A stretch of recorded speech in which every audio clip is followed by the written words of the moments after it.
the bottom of the video, you're going to see files and links. Si ustedes hablan español, archivos y enlaces. The files and links, you're going to find a PDF and a link to a post that Sam did called Startup Advice Briefly. That's going to be the main purpose of this class. So if you want, please go ahead. Also, for everybody asking if we're going to be recording this, obviously we are, and you're going to be able to find these videos in YouTube. Also, in the link section, you're going to find the YouTube channel where we're going to upload everything. All right? So, 2 to 3 minutes, we're about to start. Please be ready and please share it.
Okay, so my microphone was being weird.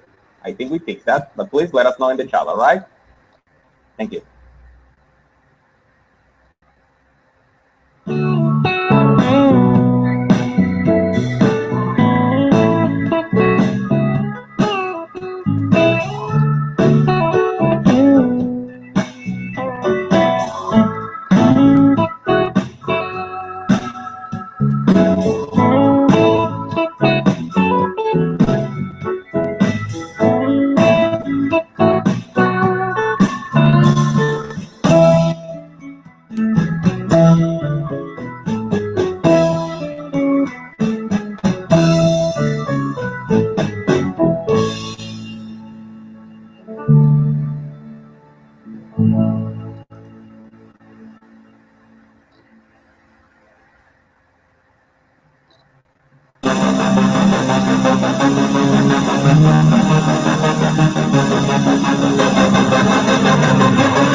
I'm the founder of YCombinator.com, the site that you're seeing right now.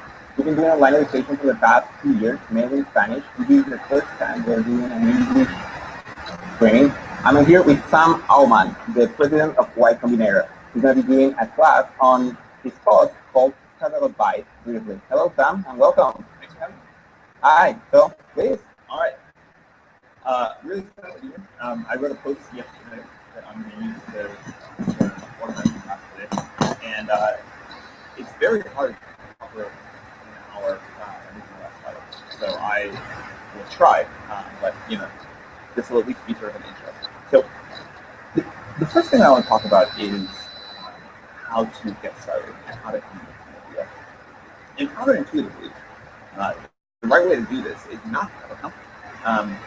The best possible setup is to be thinking about things that you might want to work on before you have a company. Once you have a company, there's the pressure to form an idea quickly and jump onto it, and it has to seem credible. It can't be too crazy. I think this is part of the reason that pivots usually don't work.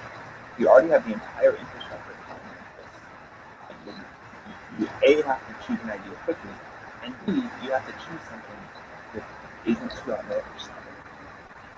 A great example for this I like to give is how Airbnb started. So the Airbnb founders were working on something else, but they had no money, and Brian didn't have enough money to pay his rent, and so he wasn't sure what to do about that. And he started thinking about what he could do to get a little bit more money, and realized that this one asset had this extra space, and so he threw together a website. This was never meant to be a company. This was just a side project to make a little bit of money, where a stranger could stay in his airbed and pay him some money so that he could pay his rent. That sounds totally outlandish. That sounds like it's never going to be a good idea. And yet it worked. If he had been trying to hold us to the standard of an idea for a company, it wouldn't have worked. He was just hacking on a project. He was building something that he needed himself. And there are countless more stories like this. When people, you guys okay? All right. When people are sort of thinking about what they're going to build, just as a project, they're much more willing to entertain ideas that sound bad, but in fact are good than the other way around. And once people have a company and they have investors, if the things aren't working, they very, very quickly have to jump to something that sounds plausible. But ideas that sound plausible are not usually what turn out to be great startups. The best startups don't come from sort of derivative ideas. They come from brand new ideas.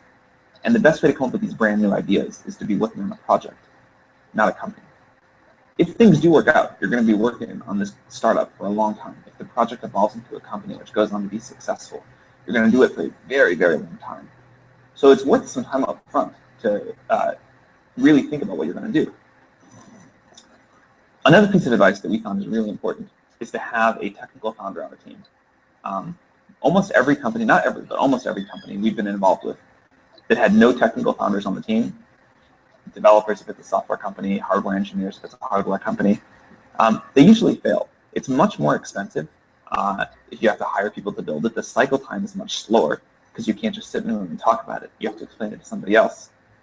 And it's very difficult to hire and evaluate technical talent if no one can do it.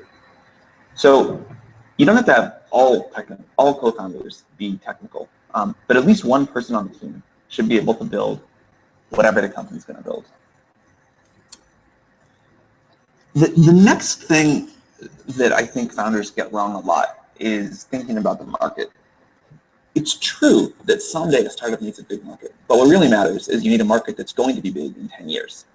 When Airbnb started, the market for sleeping on someone else's couch while they were in their apartment was tiny, to use them as an example again. Then when they started renting out the whole apartment, a whole house, the market was bigger. There already was some vacation rental. But it was still not, sites like this, but it was still not what I would call a massive market. But the market has grown, and now it's a massive market. So what you want is a fast-growing market that's going to be huge in 10 years, not a slow-growing one that's already huge today. The fast-growing markets are the ones where startups really win. This point is very important, and I think most founders and even most investors in startups don't understand this. This is hard to predict. This is one of the advantages, by the way, that young people have when it comes to startups, is that I think, in general, young people are more open-minded and you know, willing to make a bet on something that looks small today but will be big later. I mentioned already about this idea that the best startup ideas seem like bad ideas but are good ideas. Airbnb obviously turned out to be that, but so did Dropbox. Dropbox was probably the 13th or 14th file sharing application, file syncing application. And the common knowledge at this point was that these were just bad ideas. If it seems like a good idea, it may be a good idea, but it means a lot of people will be working on it. And so the trick as a founder is to be able to find a secret, you know, a secret idea, one that is really good, but because it looks bad, most people aren't doing. Okay, the next thing. These 4 words are what we print on the YCombinator t-shirts. Make something people want. This is the kind of like the sort of the YC motto because it is the most important thing that most founders don't do. Startups to be successful have to build something that people want. If you get that right, you can get everything else wrong, pretty much. If you get that wrong, you can get everything else perfect. And we see this all the time. We see startups that hire the best lawyer in the valley. They get a beautiful office. They work with really great accountants and a great PR firm. They do everything that a startup needs to do except build a product that customers or users want. And this is so important. This is probably the most important piece of startup advice in the early days. This is the only thing that matters. You have to do this. You can ignore all the other advice. You can ignore all of the crazy stuff that people do when they're trying to advise you about how to set up a company. In fact, you should ignore most advice. Most startup advice is terrible. You should feel free to ignore any of this too, except this one thing. If a startup doesn't make something that users want, the startup will never, ever be successful. So when you've shifted from this idea that you're going to work on an interesting project to build a company, you found something that's starting to work, you've made something that users want. At this point, it becomes very important to act quickly. One of the ways that we evaluate how good founders at YC are is how quickly they get things done, how quickly they act, how quickly they make decisions. The best founders have done new things every time we talk to them. So we meet founders in office hours about once a week, and each week they've done brand new things. Sorry, that's somebody at our door. The bad startups don't do anything every week, and every week it feels like you're going through Groundhog Day and having the same conversation. You know, the hours matter here. The best startups, once they're in go mode, just execute incredibly quickly.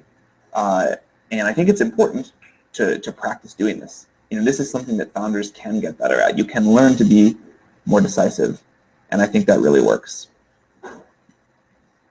Another thing that you can try to become is formidable. One of the things that we've noticed is that because starting a company is so hard and so many things go against you so much, that it's really important to become tough and become formidable. Now, I used to think that you were either born with this or not, but I've learned that you can get better at this. When we fund founders at YC, the transformation they go through over 3 months is incredible. You know, when you have them all in the room for the first time, people seem meek, the world was pushing them around, and then we compare that to the final dinner at the end of YC, and the room seems like it's full of different people. So although this whatever you want to call it, this characteristic is really important to founders, it's definitely one you can learn, and definitely one that you can practice. Another thing that is critically important to developing a startup is to have users, obviously, but you need to have users that you're close to and that will give you feedback. So a lot of people have a lot of plans for how they're going to get users. The one that doesn't work, that most founders think, is that they're going to do a big press launch and they're going to have TechCrunch write about them. And then these users are going to find out about it and they're just going to be drowning in too many users. And every founder believes that although this doesn't usually work, they're going to be the exception and it is going to work for them. In practice, that never, ever happens. I think I can point to maybe once out of 830 companies that we funded where that did happen. That is not the normal situation. Normally, you have to get your first users manually, and it's hard. Ben Silberman tells this great story about how when he started Pinterest, huge site now, he couldn't get users, and so he would do things like go up to random people in cafes on University Avenue in Palo Alto and ask them to use Pinterest. Or he would go into the Apple store on University 2 and run around and set every computer to Pinterest.com before they caught him and kicked him out. But he worked to get his users manually, and it worked. When you get these users, then you can talk to them, and you can listen to what they tell you, and you can improve your product. And you can listen again, and you do this cycle. But until you get these users, you're just guessing about what they're going to want, no matter how smart you think you are. So getting these initial users is a critical next step. And you have to keep doing this improvement cycle until you build something that users love, not merely like.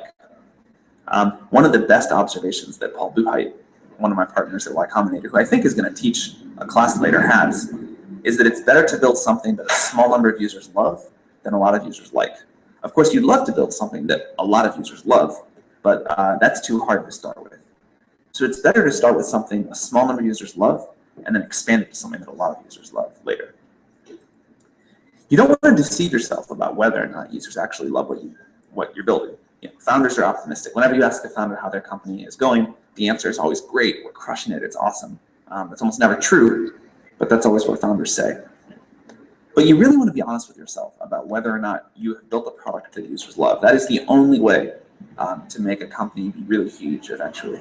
And you don't want to skip this. You don't want to move on from this piece of advice until you get there. The next thing is about burn rates. So burn rate is how much net money you lose every month. It's basically your, after all of your revenue and after all of your spending, how much in the hole are you every month.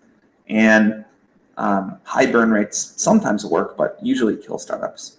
And founders usually deceive themselves about how bad they are. We have this come up all the time at YC. Startups raise money, a little bit of seed money. It was really easy to raise money. So they ramp their burn up. They don't actually build a product that people love. They don't actually get things working, but they think that, well, it's going to be easy to raise more money. And then they get to a situation where they're burning, say, $200,000 a month, and they have $400,000 of money in the bank. And they're like, well, you know, only 60 days, I better talk to investors. And they can't raise more money, and it's really a problem. And they have to get, and if their product's not working yet, it's really, really a problem. But if your burn rate is low, or if you don't have one, if you're profitable, you're in control. You know, you can do what you want, you can take time. So this is really important. The next thing is to have a strategy. Most founders don't. And it is a little bit of time, occasionally worth taking a little bit of time to think about how what you're doing today fits into your big strategy. The best founders can articulate their strategy in just a few sentences. They're never complex, but they are there. They are smart, and they guide everything that company does every day. So there's a link in this post to an essay Paul Graham wrote about fundraising. Given that we only have limited time today, I'm not going to talk about it in detail. I'm just going to suggest that everyone read that, because I think it's probably the best thing about fundraising advice ever written. Here are then 3 quick pieces of advice from the post. So learn to ask for what you want. A huge amount of the advice that we give founders at YC comes down to just ask them. You know, founders may want a customer to do something, or they may want an investor to agree to some term. And founders come to us and say, like, well, how should we frame this? How should we do this? How do we get this done? And a huge amount of our advice is just ask them, just tell them. Founders overcomplicate this all the time, and it doesn't have to be. It's really quite simple. And the sooner you learn this as a founder, the happier you'll be, and the more you'll get done. The next thing is about ignoring the press. We tell founders when they send us investor updates about how they're going that they can leave out anything that the press says about them. The common mistake, or one of the many common mistakes that founders make, is they send investor updates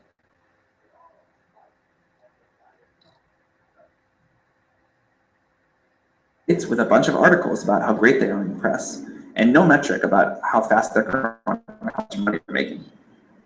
And we respond and we say, we don't care at all about what the press says about you, because that has absolutely no indication of how you're actually going to do or how you're doing now. But where is the metric that we care about? And of course, founders don't want to talk about that if it's not going well. But it's really important to ignore everything the press says and just focus on how the business is actually doing. Most founders get this wrong. It's really important. Next piece of short advice: generate revenue early in the life of your company. The best companies, if you just go back and think about them, generate revenue extremely early on. Many of them from day one. And there are a whole bunch of reasons that I won't go into about how this gets the right culture and the right focus and ensures that you actually do have a strategy and a business model. But it's really important to start doing this in some small dose early. You don't have to go crazy. You don't have to really optimize for revenue. But you do want to start this really, really early. Should we take a break now or should we keep going for a little bit? Yeah, if you're gonna take a break right now. We'll take a little break and then we'll come back for the second half of this and then do questions. Yeah, we're gonna do a little break. It's gonna be around 5 minutes. Please send your questions either through Twitter, #Platzi or @Sama, or you can put the questions on the chat and put a star on the best questions. The star let us know what questions do you want to answer most. All right, let's go to a break. 5 minutes.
Okay, Joe, so just as a friendly reminder, all the questions that you want to ask, go ahead and ask them in the chat. And if you see a question that you like, put a star on it. That question is going to go to the place that's called Best Notes. We're going to take the best questions from there. Also, you can use Twitter with the hashtag Platzi or with the Twitter account Sama. And let's continue with some Altman, please. Okay, so this is part 2. And I'm going to start off talking about hiring. So the first tip about hiring is don't do it. The longer you can hold off on hiring, the better. However, when you do hire people, and at some point you'll need to, you want to spend a huge amount of time on it. It's really important to get the best people. Many founders, I heard a couple of years ago, Mark Zuckerberg said when he was speaking at YC that he still spent like 1/3 of his time on hiring. That's crazy. That shows you how seriously he takes it and how important it is. You really want to get the best people in the world, and sometimes it takes months and months to recruit them. There are YC partners that I spent at least months, maybe years recruiting, and I just spent a lot of time, and it was totally worth it. You want to give a lot of equity to your employees. One thing I believe, for example, is that you should give the first 10 employees at a company in aggregate at least 10%. You want them to feel like partners in the business. You want them motivated, you want them to work hard, and you want people that are so good that they could go off and be starting their own companies. Identifying and hiring talent, I think, is one of the most important things for success. And this is something that if you can just learn how to do this, you'll be well served throughout your entire life. I wrote a blog post about how to hire with a lot more details about how to actually structure the process. There's a link, but the blog post is called How to Hire. It's on my website. You won't get every hire right, no matter how much time you spend, even if you do some of the things that I suggest, like have tryout periods with people. And so you need to fire people quickly when you get it wrong. This is one mistake that every founder makes. This is one I myself made many, many times. And it's really hard to get this right, because firing people is one of the worst things in business. It is absolutely terrible to do. And so people will delay it and delay it. They worry about the effects it'll have on the company. But every time I've had to do it, which is only a few, but they all stick out in memory as sort of very painful experiences, I wished I had done it earlier. And this is universal across all founders. I think this is sort of an unteachable lesson. You just have to go through it yourself once. But you will learn that this is very, very important. The next tip is don't work with people that you don't have a good feeling about. And I was burned by this a bunch of times when I was first starting my company. I was pretty young when I started. I think I was 19. Yeah, 19. And so I didn't trust my instincts on people, because I thought, well, I just don't know enough. I'm not experienced enough. And I got burned by this every time. If people seemed impressive, even if I had a bad feeling, I went ahead with it. And this goes for investors, people we partnered with, people we hired.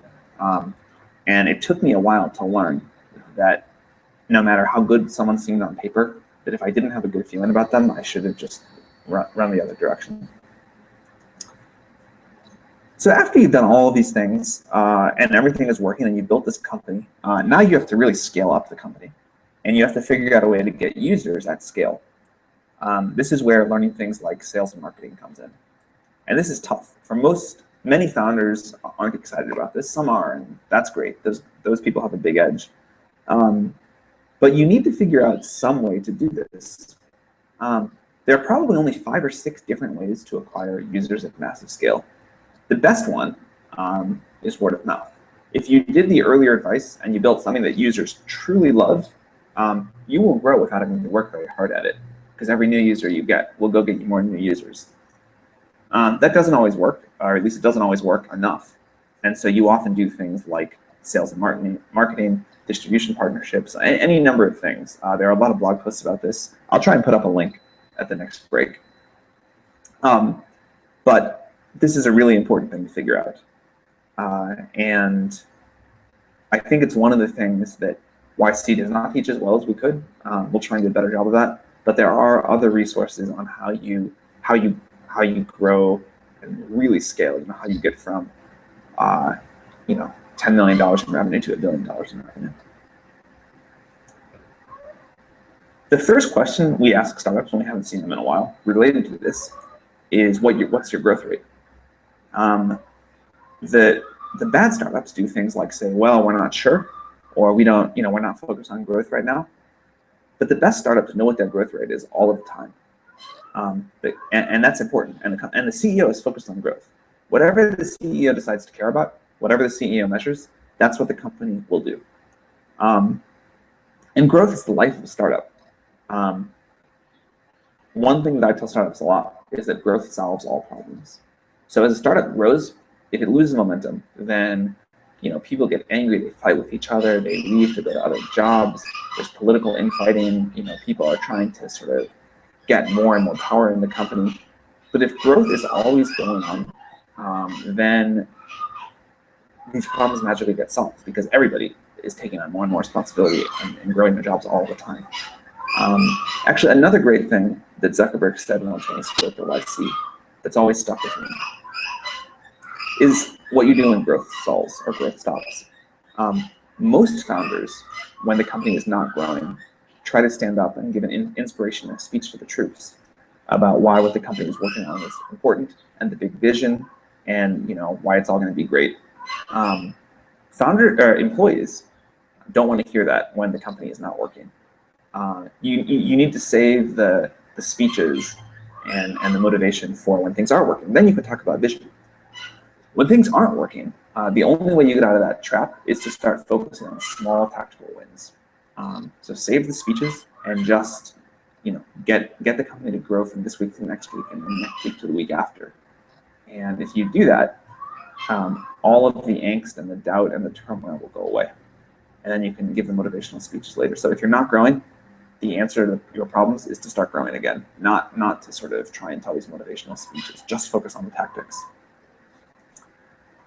There's a famous observation that the best companies are full of missionaries, not mercenaries. And that is really true. If you're just a mercenary company, either you'll sell early or you'll give up, or employees will give up when the going gets tough. So you really want a culture of missionaries to develop. You really want to build a company and a culture where people believe that the company is on an important mission. In many ways, it is easier to do a hard startup than an easy one. If the startup is hard but really important, people will work far harder than money could ever convince them to get it done if they believe in the mission. If they don't, if the startup is easy but not that important, it's just much harder to motivate them. The next focus. So one mistake that nearly every founder makes early on is that they focus on the wrong things. They spend their time on things that don't matter. Anything other than making something people want and growing it, those count as things that don't matter. Hiring, if it helps you with those things, fine. But there's all this other stuff that we sort of call the plain house version of a startup. The things that your parents might imagine that you do as the CEO of a startup. Going to conferences, meeting with lawyers, meeting with investors. These things should be treated as do the minimal amount possible to focus on the product. So don't try and reinvent the wheel. Don't try and go crazy looking at different options. Get the infrastructure stuff done as quickly as you can to focus on the product and the users, because that's what really will make you successful. And you want to focus very intensely on the things that do matter. Every day, even now, I try to figure out of the 200 or 300 things that are sort of vying for my attention, what are the 2 or 3 most important things for me to get done this day, right now? And I try to focus on those and ignore a lot of other stuff. And I just try to execute really well, get these things done, and make sure I'm spending my time on the things that are critical for YC. Excuses. So lots of things go wrong when you're a founder. There are lots of things that are working against you, no matter who you are. I think one important deal to make with yourself is that you're not going to make up. You're not going to give excuses. If something doesn't work, it doesn't work, but that's on you. You're the founder. The buck stops with you, and you're going to take responsibility for that. This is, I think, just a really important mindset to be in. So This final set of points are just things that are important as your company continues to grow. One of these is that at some point you will transition from being, this is like way years down the road, but at some point you will transition from being responsible for building a great company, from building a great product to building a great company. This is the hardest thing to do in business, I think.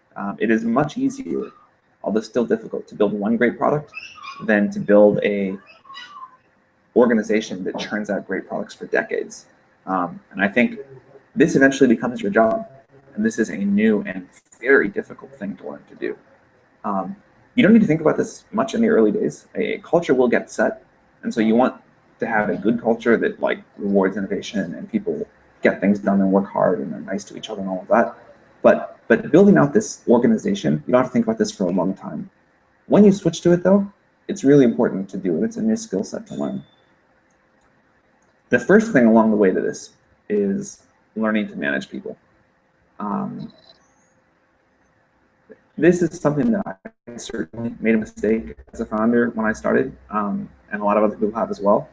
But it is actually really important to make sure they be and understand their issues and keep doing them better. It's tempting to ignore this, and this is probably the one big exception to only focus on, product, users, and growth. Is that if you don't spend some time managing your employees, you are almost certainly going to regret that. And this actually dovetails well into this point on not underestimating personal connection, the importance of personal connections. Charlie Rose once said that things get done in the world through a combination of two things after talking to thousands and thousands of people. He observed that it was focus and personal connections. And building personal connections with your employees, with your investors, with all the people around you is really important to do. Okay, acquisition interest. If you do all of this at some point,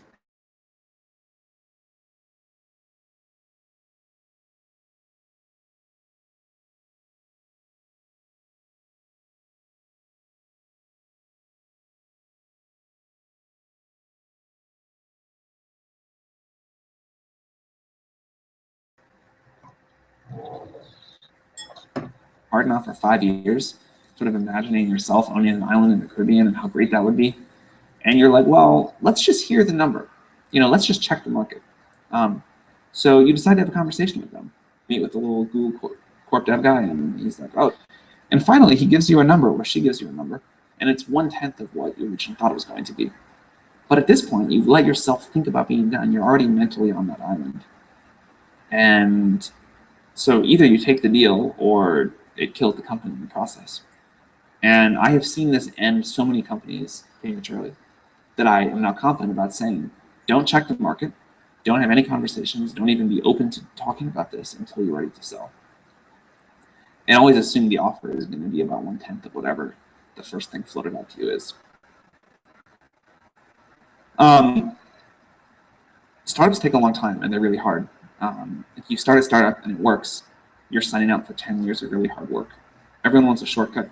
Everyone wants a way around this. I haven't found it yet. The good news is it can be really fulfilling, and you can have more of an impact on the world.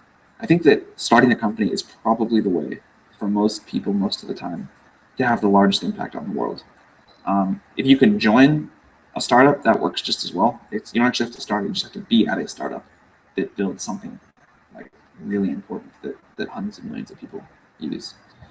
So we'll take another 5-minute break, and then we'll do 15 minutes of questions after that. Yeah, so please tweet your questions. Remember with the hashtag YC or just the account @Sama. All right, we're going to do a small 5-minute break, and then we're going to go for questions. Thank you. Thanks.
Solo uno tendría el 10% de la función.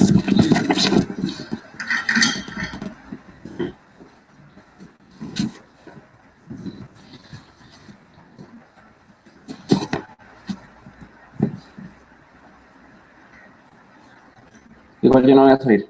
Ok, Juan Pablo, go for it.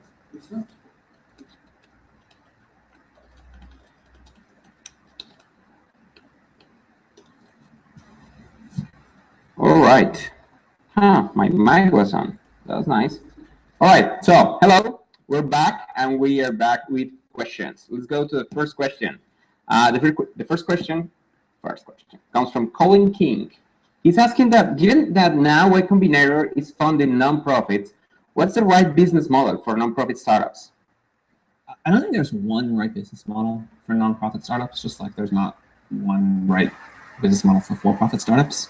However, we look for nonprofit startups that can operate much like for-profit startups in terms of growth rate and the ability to have a lot of impact with a small amount of money. I do think it's important for nonprofit startups, if at all possible, to find a way to be self-sufficient and not require outside capital. So find a way to cover their operations as part of their business. It's hard for for-profit startups to raise money. It's extremely hard for nonprofit startups to raise money.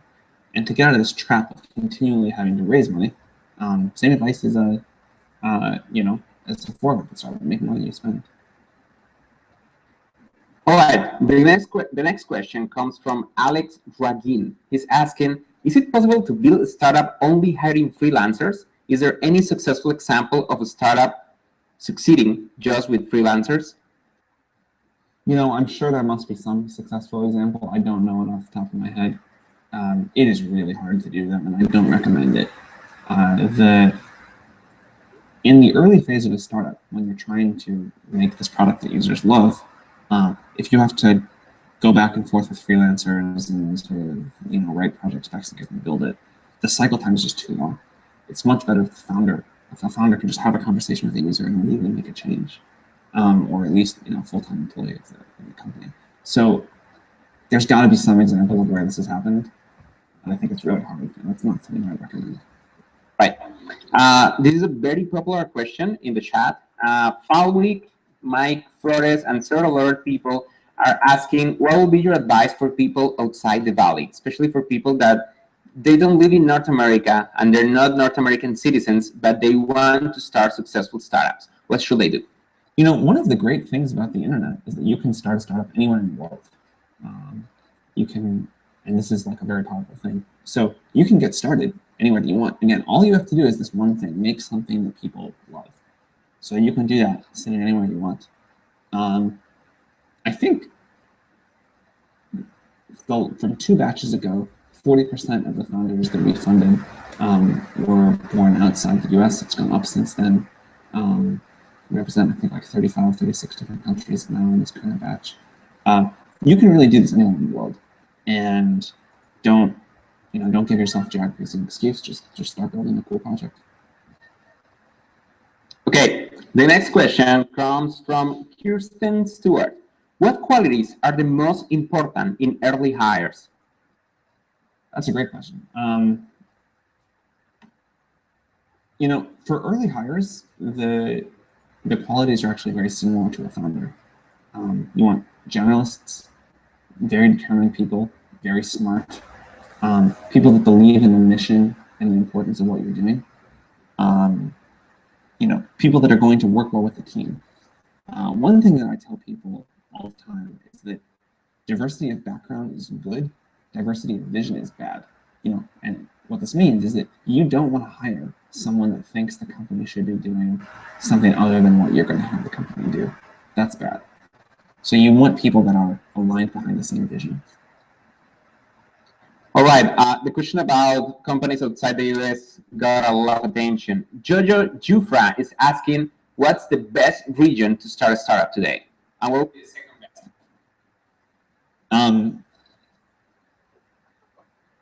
I don't have an answer to that because I think you can do it in so many different places. I traveled around the world a lot last year, and it was remarkable how great startups were in every continent. Literally, I was on every continent except Antarctica, and the startups were just really great everywhere. So you think that it doesn't matter where you're born? Anywhere you can start a startup that can be successful no matter what? Absolutely. And look at, I mean, just look at the most successful companies over the last 10 years and where the founders were born. It's from all over the world. But the obvious question, and I'm seeing it a lot as well here in the chat, is that at the end of the day, the main thing that's stopping people from starting a startup is funding. Yes. So is that a huge factor, even depending on where you're born, and how do you deal with it? Many people do eventually choose to come to Silicon Valley. However, there are now 2,000 incubators around the world, all over, everywhere. And just you look at, someone showed me a map once of where all these incubators were, and I couldn't believe it. In fact, someone recently told me, they weren't joking, they are in fact going to start an incubator in Antarctica. So there really will be one everywhere. I personally think Silicon Valley is really great, and that when you're ready to raise a lot of funding, you may choose to come here. But the trick is to get started. You don't need much funding at all. You know, in the early days, in fact, a lot of funding usually hurts you. But you can just save up money for a little while and start on that. You can do it as a side project while you're doing your job. You can do an accelerator. You know, when YC started, we only gave companies like $12,000. You don't need huge amounts of capital in the early days. And by the time you do, yeah, sure, you may choose to come to the event. Okay. Then there's another question that I'm seeing in the chat. Why do you think that one of the things behind YCombinator is working from home instead of giving a co-working space, as most accelerators do? Sure. Startups need to, you know, as we talked about, the best startup ideas seem like bad ideas but aren't good, or they're these projects that sound crazy. And if you're alone, you can develop a belief in a secret, and you can develop your own culture, and you can decide you're going to do this. But if you're in a co-working space and you put out one of these ideas, some idiot in the co-working space will keep telling you it's terrible. And so you have these co-working spaces are like this bandpass filter on ideas. They dampen the amplitudes, but they take out the good ones too. It's very hard to look at a truly revolutionary company that came out of a co-working space. I don't know. We're going to go to the last two questions. I know that a lot of you guys have questions, but don't worry. We also have a question and answer system. You can ask any question afterwards, and people in our team and other people seeing this class can chip in and answer some of those. You can see them on the bottom of the chat. You see a button called Go Back. All right.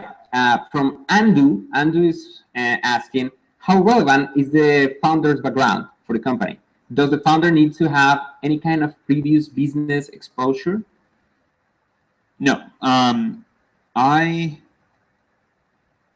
really don't think that you need previous business experience as a founder. You need to have, you know, some ability to do some of the things that you need to end up doing in business, but it's far more important to have the ability to build a product than the ability to know about business. In fact, that's why things like YCombinator exist. We don't teach you how to program or, you know, build nuclear reactors or whatever you're going to do, but we do teach you how to do the business part of it. And it's so hard to build a product that people love that it's way more important to learn how to do that. Okay, and the very last question comes from Hello Pro from Spain. He's asking, what makes YCombinator's program so successful? Is it the people coming through, or is there something about the program itself? I think it's both. I think that we are very fortunate to get the very best people in the world applying to our program, and we've learned to be pretty good, although not perfect, certainly, at selecting the people to fund. And then I think we've learned a lot about what to teach and what not to teach these startups. We work really hard helping them. You know, we don't, unlike some other accelerators, we don't have a bunch of loosely affiliated mentors that have kind of questionable expertise. We just have a small set of partners that spend all their time every day learning how to help startups. And that's really important. We have a very strong alumni network, and we have a culture where our alumni work really hard to help newer companies in the batch. People work with other YC companies all the time. One of the things that founders always tell us is that they were surprised about how much YC is sort of like one big meta company, a bunch of loosely affiliated, you know, individual companies, and not just this sort of totally separate set of companies. I think we figured out a lot of advice and content that works. I think at this point worked with more successful startups than anybody else. So we have a lot of data in our hands. We have a question. Do you have time for one very last question? This one is just interesting. Kilar in the chat is asking, if I have a startup that requires a huge amount of secrecy, how do you raise money or even start it? Most startups don't need as much secrecy as you think. Every founder thinks that their idea needs to be super secret. This is almost always wrong. You know, the value comes from executing on a great idea, not just having the idea. Ideas by themselves are important, but inherently worthless. So people are working on things. You know, maybe your idea is going to get stolen by someone, but they probably won't execute it well anyway. And I think it's important to not overdo the secrecy here. All right. Thank you very much, Sam. Is there any final message that you want to give?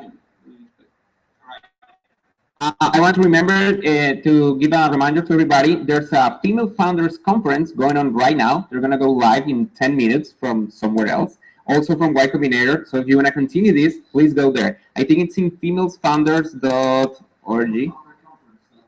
Femalefounderconference.org. We're going to share the link on the bottom of the video. This video is going to be available, this class is going to be on YouTube. You can see the link of the YouTube channel on the bottom of the video. There's going to be a button called links. Just click it and you're going to see there.